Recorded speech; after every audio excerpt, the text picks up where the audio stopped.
Êtes-vous inquiet? Qu'est-ce qui vous inquiète? Qu'est-ce qui vous donne des insomnies la nuit? Est-ce des problèmes à la maison? De l'argent pour résoudre des problèmes? Maladie? L'infécondité? Cherchez-vous un mari? Les frais de scolarité des enfants? Quoi qu'il en soit, la vérité est que vous avez le plus grand pouvoir de l'univers à vos côtés. Vous avez le Dieu Tout-Puissant, le Créateur des extrémités de la terre, qui vous tient dans la paume de sa main. La vérité est que lorsque vous croyez qu'il n'y a jamais de quoi s'inquiéter, il vous soutiendra et fera en sorte que tout ce qui vous arrive se passe pour le mieux.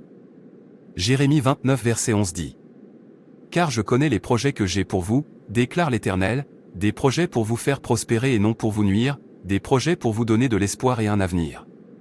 C'est pourquoi, je vous le dis, ne vous inquiétez pas de votre vie, de ce que vous mangerez ou de ce que vous boirez, ni de votre corps, de quoi vous vous vêtirez.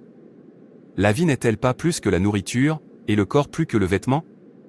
Regardez les oiseaux du ciel, ils ne sèment ni ne moissonnent ni ne ramassent dans des greniers, et pourtant votre Père céleste les nourrit. Ne valez-vous pas plus qu'eux? Et lequel de vous, en étant anxieux, peut ajouter une seule heure à sa durée de vie? Matthieu 6 versets 25 à 27. Vous n'avez plus besoin de vous inquiéter, votre Père céleste le fait déjà pour vous. Tout ce que vous avez à faire est de l'invoquer, il est là pour vous en attendant que vous l'appeliez, a-t-il dit dans Matthieu 11 versets 28 à 30. Venez à moi, vous tous qui êtes fatigués et chargés, et je vous donnerai du repos. Prenez mon joug sur vous et apprenez de moi, car je suis doux et humble de cœur, et vous trouverez du repos pour vos âmes. Car mon joug est facile, et mon fardeau est léger. Pourquoi s'inquiéter à nouveau alors que vous avez déjà un Père qui prend soin de vous? Pourquoi pleurer? Ne savez-vous pas que votre Père céleste vous aime plus que vous ne vous aimez vous-même? Il vous supplie de venir. 1 Corinthiens 10 verset 13. Confiez-lui tous vos soucis, car il prend soin de vous. Et le psaume 121 verset 5 dit, Le Seigneur est ton gardien, le Seigneur est ton ombre à ta droite. Et Jérémie 32 verset 27 dit, Voici, je suis le Seigneur, le Dieu de toute chair. Est-ce que quelque chose est trop difficile pour moi? Est-ce que quelque chose est trop difficile pour Dieu? Si la réponse est rien, alors pourquoi vous inquiétez-vous? Vous voyez, vous vous inquiétez pour rien. S'inquiéter ne peut résoudre aucun problème, cela ne fera qu'empirer les choses. Au lieu de vous inquiéter, priez. Marc 11 verset 24. C'est pourquoi, je vous le dis, tout ce que vous demanderez dans la prière, croyez que vous l'avez reçu, et cela vous sera accordé. Job ne s'est jamais inquiété de tout ce qui lui est arrivé, il n'a jamais nié ou haï Dieu, au lieu de cela, il faisait davantage confiance à Dieu, comme il l'a déclaré dans Job 42 verset 2. Je sais que tu peux tout faire et qu'aucun de tes desseins ne peut être contrecarré. Et David dit dans le psaume 37 verset 4. Réjouis-toi dans le Seigneur, et il te donnera les désirs de ton cœur. Ce sont les gens qui ont testé Dieu et ont vu qu'il ne peut jamais échouer. Pourquoi ne pas être comme eux? Pourquoi, quand je suis venu, n'y avait-il personne? Pourquoi, quand j'ai appelé, n'y avait-il personne pour répondre? Ma main est-elle raccourcie, qu'elle ne peut pas racheter? Ou n'ai-je pas le pouvoir de délivrer? Voici, par ma réprimande, j'assèche la mer, je fais des rivières un désert, leurs poissons puent faute d'eau et meurent de soif. Ésaïe 50 verset 2. Pourquoi ne fais-tu pas confiance à ce Dieu qui rend possible l'impossible? Marc 11 verset 23 dit. En vérité, je vous le dis, quiconque dit à cette montagne, sois enlevé et jeté à la mer, et ne doute pas dans son cœur, mais croit que ce qu'il dit arrivera, cela sera fait pour lui. Vous voyez, c'est dans votre main.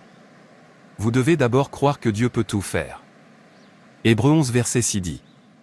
Sans la foi, il est impossible de lui plaire, car quiconque veut s'approcher de Dieu doit croire qu'il existe et qu'il récompense ceux qui le cherchent.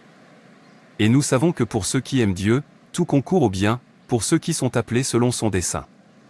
Romains 8 verset 28. Maintenant, dis ceci à ton âme, le Seigneur est avec moi, je ne crains rien. Psaume 118, verset 6. Oui, même si je marche dans la vallée de l'ombre de la mort, je ne crains aucun mal, car tu es avec moi, ta verge et ton bâton me rassurent. Psaume 23 verset 4. Sachant que Dieu est là pour vous, pourquoi devriez-vous vous inquiéter à nouveau? 2 moineaux ne se vendent-ils pas pour une pièce de cuivre? Et pas un d'entre eux ne tombe par terre sans la volonté de votre Père. Mais les cheveux de votre tête sont tout comptés.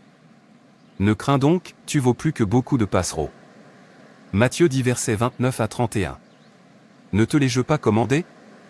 Fortifie-toi et prends courage, n'aie pas peur, ni ne t'effraie, car l'Éternel, ton Dieu, est avec toi. Josué 1 verset 9. Mettez donc votre confiance dans le Seigneur et reposez-vous dans la foi qu'il est toujours avec vous et qu'il ne permettra jamais que quelque chose vous arrive que vous ne puissiez supporter. Qu'il vous arrive, il permet que vous soyez sanctifiés par cela. 1 Corinthiens 10 verset 13. Aucune tentation ne vous a frappé qui ne soit commune à l'homme. Dieu est fidèle, et il ne vous laissera pas tenter au-delà de vos capacités, mais avec la tentation, il fournira également le moyen d'en sortir, afin que vous puissiez la supporter. Et Ésaïe 49 verset 16 le confirme. Vois, je t'ai inscrit sur les paumes de mes mains, tes murs sont continuellement devant moi. Vous voyez, vous n'avez rien à craindre, car votre Père Céleste sait plus que vous ce dont vous avez besoin, ayez simplement confiance en lui. Ceux qui font confiance au Seigneur sont comme le mont Sion, qui ne peut être déplacé mais demeure éternellement. Psaume 125, verset 1. Que votre conduite soit sans convoitise, contentez-vous de ce que vous avez. Car lui-même a dit, je ne te quitterai ni ne t'abandonnerai. Hébreux 13 verset 5. Et mon Dieu pourvoira à tous vos besoins selon sa richesse, avec gloire, par Jésus-Christ. Philippiens 4 verset 19. Maintenant, commencez à glorifier Dieu. Cher Seigneur, je te remercie de pouvoir toujours venir à toi pour n'importe quelle raison. Je suis reconnaissant que lorsque je te prie, tu me répondes. Aide-moi à venir à toi au début de mes peurs et de mes angoisses, au lieu d'attendre que je ne puisse plus les supporter. Plus vite je viens à toi, mieux c'est. Tu veux me libérer de toutes mes peurs. Aide-moi à me tourner vers toi pour obtenir de l'aide plus souvent afin que je puisse être rayonnant de ta joie. Au nom de Jésus, je prie, Amen. L'inquiétude et l'anxiété sont toutes des armes de Satan pour nous empêcher de vivre pleinement la vie que Dieu a pour nous. Ces émotions peuvent nous submerger et nous maintenir paralysés. Apprenez à vous libérer de l'inquiétude et de l'anxiété en méditant sur la parole et en rejetant vos soucis sur Jésus. Commencez dès aujourd'hui et faites de petits pas aujourd'hui pour vivre pleinement sans anxiété. Merci et que Dieu te bénisse.